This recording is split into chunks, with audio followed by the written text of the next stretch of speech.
ബാറയ്ക്കുമോർ 28-ാം സങ്കീർത്തനം. യഹോവേ, ഞാൻ നിന്നെ വിളിച്ചപേക്ഷിക്കുന്നു. എൻ്റെ പാറയായുള്ളവേ, നീ കേൾക്കാതിരിക്കരുതേ. നീ മിണ്ടാതിരുന്നിട്ട് ഞാൻ കുഴിയിലിറങ്ങുന്നവരെ പോലെ ആകാതിരിപ്പാൻ തന്നെ.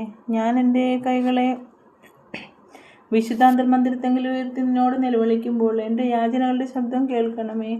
ദുഷ്ടന്മാരോടും അകൃത്യം ചെയ്യുന്നവരോടും കൂടെ എന്നെ വലിച്ചു കൊണ്ടുപോകരുതേ. അവർ കൂട്ടുകാരോട് സമാധാനം സംസാരിക്കുന്നു, എങ്കിലും അവരുടെ ഹൃദയത്തിൽ ദുഷ്ടതയുണ്ട്. അവരുടെ ക്രിയയ്ക്ക് തക്കവണ്ണവും പ്രവൃത്തികളുടെ ദുഷ്ടതയ്ക്ക് തക്കവണ്ണവും അവർക്ക് കൊടുക്കണമേ. അവരുടെ കൈകളെ പ്രവൃത്തി പോലെ അവരോട് ചെയ്യണമേ. അവർക്ക് തക്കതായ പ്രതിഫലം കൊടുക്കണമേ. യഹോവയുടെ പ്രവൃത്തികളെയും അവൻ്റെ കൈവേലയെയും അവർ വിവേചിക്കായകൊണ്ട് അവൻ അവരെ പണിയാതെ ഇടിച്ചു കളയും. യഹോവ വാഴ്ത്തപ്പെട്ടവനാകട്ടെ. അവൻ എൻ്റെ യാചനകളുടെ ശബ്ദം കേട്ടിരിക്കുന്നു. യഹോവ എൻ്റെ ബലവും എൻ്റെ പരിചയമാകുന്നു. എൻ്റെ ഹൃദയം അവങ്കൽ ആശ്രയിച്ചു, എനിക്ക് സഹായവും ലഭിച്ചു. അതുകൊണ്ട് എൻ്റെ ഹൃദയം ഉല്ലസിക്കുന്നു, പാട്ടോടെ ഞാൻ അവനെ സ്തുതിക്കുന്നു.